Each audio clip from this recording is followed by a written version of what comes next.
আসসালামু আলাইকুম ওয়া রাহমাতুল্লাহ। যে যেখান থেকে আমাদের এই ভিডিওটা দেখতে পাচ্ছেন, আমরা সবাইকে আন্তরিক শুভেচ্ছা ও অভিনন্দন জানাচ্ছি। আজকে আমরা এই মুহূর্তে আমাদের মসজিদের নিচতলায় আছি। তো দোতলা মসজিদ কমপ্লিট এন্ড নিচতলায় এখন অবস্থান করতেছি। তো আমরা একটু দেখাচ্ছি যে আমাদের ক্লাসের যে শ্রেণীকক্ষগুলা সাজানো এবং এখানে কিছু সমস্যা আছে, এগুলা নিয়ে আজকে একটু আপনাদের সামনে কথা বলবো। তো আমার পাশে এখানে বারান্দায় আমাদের একটা ক্লাস দেখতে পাচ্ছেন। এই ক্লাসটা হচ্ছে আমাদের নার্সারি ক্লাস এবং মসজিদের বাহিরেও যে লম্বা একটা ঘর আছে, এই ঘরটা হচ্ছে আমাদের প্লে ক্লাসের জন্য। এছাড়া আমাদের মসজিদের ভিতরের বারান্দা, একটু সামনে আসেন, আমাদের মসজিদের ভিতরের বারান্দায় এখানে একটা ক্লাস আছে। এই ক্লাসটা হচ্ছে আমাদের আমপারা গ্রুপের, এখন আরবি চলতেছে। তো আরবির সময় এটা হচ্ছে আমাদের আমপারা গ্রুপ। এখানেও অনেকগুলো ছাত্র শিক্ষার্থী আছে, এখানে পড়তেছে। এরপরে আমাদের মসজিদের ভিতরের অংশে যদি আসি, আমরা একটু ভিতরে নিয়ে আসি। এটা হচ্ছে মসজিদের ভিতরের অংশ। তো এখানে যে উত্তর পাশে দেখেন একজন ওস্তাদজি উনি বসে আছেন। এখানে অনেকগুলো বাচ্চা কায়দা এবং আমপারা পড়তেছে। এবং আমাদের বরাবর মিম্বরের পাশে এখানে আমাদের আরেকটা ক্লাস, এখানে হচ্ছে কোরআন শরীফ গ্রুপ, এরা সবাই কোরআন শরীফ পড়তেছে। এছাড়া আমাদের মসজিদের দক্ষিণ পাশ দিয়ে এই জায়গাটাতেও অনেকগুলো শিক্ষার্থী আছে, যে এই গ্রুপটা ওস্তাদজিকে সবক শোনাচ্ছে। তো এভাবে মসজিদের ভিতরে সবাই অবস্থান করতেছে। এখানে প্রায় 200-র মতো শিক্ষার্থী এখন পড়া অবস্থায় আছে, প্রায় 200 শিক্ষার্থী আছে। তো আমাদের এখানে মূল একটা সমস্যাটা হচ্ছে সাউন্ড সমস্যা। আমাদের পুরা প্রতিষ্ঠানে এখানে একসাথে সবগুলা ক্লাস যখন চলমান থাকে তখন সাউন্ডে অনেক সমস্যা হয়। যেমন বাচ্চাগুলো এখানে ওস্তাদজিকে সবক শোনাচ্ছে, তো উনি বুঝতে পারতেছেন না যে কি সবকটা শোনাচ্ছে, বাচ্চার পড়াটা ঠিক মতো ধরতে পারতেছেন না। তো এখানে এই সমস্যাটা আমাদের হচ্ছে, এটার জন্য আমরা বিকল্প একটা ব্যবস্থা করার চিন্তা করতেছি। আজকে আপনাদের সামনে সে বিকল্প ব্যবস্থাটা নিয়ে কিছু কথা বলবো ইনশাল্লাহ। আমরা এই মুহূর্তে দোতলায় যাচ্ছি, আমাদের মসজিদের দোতলার পরিস্থিতিটা ইনশাল্লাহ আপনাদেরকে একটু দেখাবো। যে এই মুহূর্তে আমরা আছি আমাদের হেফস ও নাজেরা বিভাগের দোতলায় যে ক্লাসটা, ওখানে আছি। তো এই অবস্থায় এখন সকাল 9টা থেকে তাদের ঘুমের টাইম। তো ঘুমানোর সময় তারা ঘুমাচ্ছে। এদিকে ভিতরে আমরা দেখতে পাচ্ছি যে এখানেও আমাদের অনেক কাজ অসম্পূর্ণ। এই অংশটা এখনো টাইলস হয় নাই, ওই অংশটা টাইলস হয়েছে। তো এদের টাইমটা হচ্ছে ঘুমের টাইম। ঘুমের টাইম হওয়ার কারণে আমরা এখানে ওদের পাশে কোনো ক্লাস দিতে পারছি না। আর হেফসখানাতে আসলে পাশাপাশি অন্য নুরানি বিভাগের ক্লাস করা যায় না, ওদেরকে একসাথে এক জায়গায় রাখতে হয়, নিরিবিলি পরিবেশ দিতে হয়। তো এখন এই মুহূর্তে এদের ঘুমের টাইম হওয়ার কারণে এখানে কিন্তু বিশাল জায়গা খালি আছে, কিন্তু আমরা অন্য ক্লাস দিতে পারছি না। তো আমাদের একটা প্ল্যান হচ্ছে যে আমরা এদেরকে ঘুমের টাইমটাতে উপরে 3তলায় একটা জায়গা করে দিব, ওই 3তলায় তারা ঘুমাবে।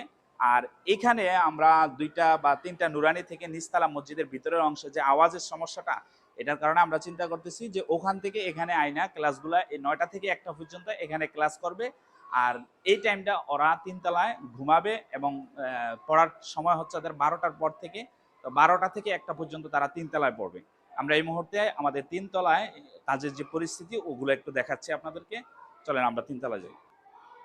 যে এটা হচ্ছে এখন আমি এই মুহূর্তে অবস্থান করতেছি আমাদের 3য় তলায়, মসজিদের 3য় তলা। বর্তমানে যেটা ছাদ আছে, আমরা এখানে বাচ্চাদের জন্য একটা রুম করার পরিকল্পনা করছি, যে হেফসখানার বাচ্চাগুলো ঘুমের টাইমে এখানে ঘুমাবে। তো একটু সামনে আসেন। আমাদের এটা হচ্ছে সিঁড়ির রুম। এখানে উপরে টিন দিয়ে চাল করা হয়েছে। এখানে এটা টিনের রুম, উপরে টিন আছে, সাইডে গাঁথনি আছে। এটা হচ্ছে আমাদের পাকের ঘর, একটু পাকের ঘরটা দেখেন। এটা হচ্ছে আমাদের পাকের ঘর। এটাও আমরা উপরে টিন দিয়ে সাইডে ওয়াল করছি। তো আমাদের পরিকল্পনা হচ্ছে, আসেন, আমাদের পরিকল্পনা হচ্ছে এই বরাবর একটু দূর থেকে দেখেন, এদিক থেকে দেখেন, এই লোকেশনটা দেখেন। আরো পিছনে আসেন। আমাদের পরিকল্পনা হচ্ছে উপরে এই 2টা রুমের যেমন চাল চলে আসছে, এখানে যেমন চাল চলে আসছে, আমরা এই চালটা এই বরাবর একদম এখান পর্যন্ত নিয়ে আসবো। এই পর্যন্ত আমরা নিয়ে আসব, এনে আমরা উপরে এরকম টিন দিয়ে একটা রুম করে দেব। তো আমাদের দেখছেন যে কাজ চলমান, এই যে আমাদের এই সাইডে কিছু গাঁথনি করা হয়েছে, ওই সাইডেও কিছু গাঁথনি করা হয়েছে, অপর সাইডে দক্ষিণ সাইডেও উত্তর পাশে। তা আমরা সামনে গাঁথনি হবে এই দিক দিয়ে, সামনে দিয়ে এই সাইডটা গাঁথনি হবে। তো গাঁথনি করার সময় আমাদের খেয়াল হচ্ছে এখানে 4টা পিলার পরে মোট, এ একটা, ওই একটা পিলার, পিলারগুলো একটু দেখান, ওই পিলার, এখানে আরেকটা পিলার এবং আরেকটা পিলার, এই মোট 4টা পিলার আমাদের করতে হয়। তো আপনাদেরকে এই বিষয়গুলো দেখানোর উদ্দেশ্য হচ্ছে যে আপনারা যদি সৎকায়ে জারিয়া হিসাবে আমাদের সাথে একটু শামিল হন, তাহলে আমাদের কাজটা খুব দ্রুত উঠে যাবে। আর্থিক সংকটের কারণে আমরা আজকে কিন্তু মিস্ত্রি নিতে পারি নাই, কাজ বন্ধ রাখছি। আমাদের এখন কাজ হচ্ছে দ্রুত। এখানে প্রায় 200 কেজি রড লাগবে, 5 সুতার রড, এগুলা 200 কেজি রড লাগবে 4টা পিলারে।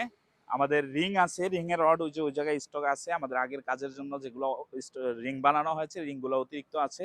আর এখানে শুধু আমাদের 4টা পিলারে প্রায় 200 কেজি 5 সুতার রড লাগবে। এছাড়া সিমেন্টের প্রয়োজন আছে, ইটেরও প্রয়োজন হবে। উপরের চালের ব্যবস্থা আমাদের আছে, আমাদের নিচে একটা লম্বা ঘর ছিল, ওই ঘরের চালগুলো আমাদের কাছে আছে, ওই চালগুলোই আমরা উপরে দিয়ে দিব। তো আপনাদের সবার কাছে আমাদের বিনীত অনুরোধ থাকবে যে আপনারাও যদি আমাদের সাথে শামিল হন, আমাদের যারা হিতাকাঙ্ক্ষী আছেন, আমাদের বিশেষ করে আমাদের হোয়াটসঅ্যাপ গ্রুপে যারা অ্যাক্টিভ আছেন, প্রায় 200-র উপরে সদস্য আমাদের হোয়াটসঅ্যাপ গ্রুপে আছেন। তো আপনারা যদি 500 টাকা করে নিয়ত করেন যে আমি 500 টাকা করে দিব এখানে, তাহলে প্রায় 1 লক্ষ টাকা এসে পড়ে। 200 মানুষ 500 করে দিলে 1 লাখ টাকা হয়ে যায়। আমাদের 1 লাখ টাকার ভিতরে কিন্তু আমরা যদি থাকে, নগদ টাকা থাকতো আমাদের 1 লাখ টাকা, তাহলে আমরা এই কাজগুলো কমপ্লিট করে ফেলতে পারতাম। তো আমরা আশা করি যে আপনারা সদকায়ে জারিয়া হিসেবে এটাতে শামিল হবেন। বিশেষ করে যাদের বাবা মা দুনিয়া থেকে চলে গেছেন, যাদের নিকটতম আত্মীয় স্বজন দুনিয়া থেকে চলে গেছেন, যদি তিনারা জীবিত থাকতেন, তাহলে আপনি একটা চিন্তা করেন, আপনার বাবা যদি জীবিত থাকতেন, তাহলে আপনি মাসে কত টাকা বাবার পিছনে খরচ করতেন, মায়ের পিছনে কত টাকা খরচ করতেন। তো এখন দেখেন, হিসাব করে দেখেন, 1 বছরও আপনি ওই টাকাটা, 1 মাসে যা খরচ করতেন এই টাকাটা আপনি 1 মাসও, 1 বছরেও খরচ করতেছেন না। তো বাবা মায়ের জন্য সবচেয়ে উত্তম একটা তরিকা হচ্ছে, মানে দানের তরিকা হচ্ছে, সওয়াব পৌঁছানোর তরিকা হচ্ছে যে সদকায়ে জারিয়ার কাজে শামিল হওয়া। তো আমাদের এগুলা কিন্তু সবই সদকায়ে জারিয়া থাকবে। এখানে যদি আমরা এই ব্যবস্থাটা করি, এখানে তালেবে ইলমরা, মাদ্রাসায় যারা পড়াশোনা করে, যারা কোরআন শিখতেছে, হেফজও পড়তেছে, তারা যদি অবস্থান করে পড়তে থাকে, এটার একটা অংশ আপনার বাবা মায়ের কবরে পৌঁছতে থাকবে। আমরা আশা করব ইনশাল্লাহ আমাদের সাথে সবাই শামিল হবেন ইনশাল্লাহ, এবং আমাদের কাজটা এগিয়ে নিতে সহযোগিতা করবেন। আজকে এখানেই শেষ করছি। আসসালামু আলাইকুম ওয়া রাহমাতুল্লাহ।